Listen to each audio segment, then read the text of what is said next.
سلام بچه ها، حالتون چطوره؟ براتون یه سنسیویتی آوردم آقا خفن. البته از نوع کوبیدی روی خفن. تا اینجا ویدیو رو دیگه ممنونت میشم. یه لایک بزنید، بهتون آموزشی بگیرم براتون آموزش‌های بهتری بگیرم.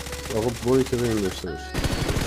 رد دات انفور بازم. این هم اسپیری رد دات رایدون. رازی هم ازش خوبه.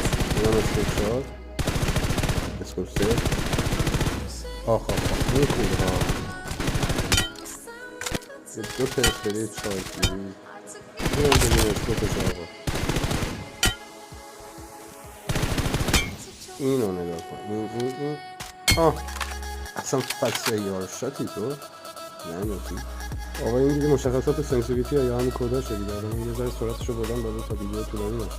شما میتونید لایو که خواستی اسکوپ بزنید، کدشو برداری و استفاده کنید. بهتره دیگه هم کد رو بشه.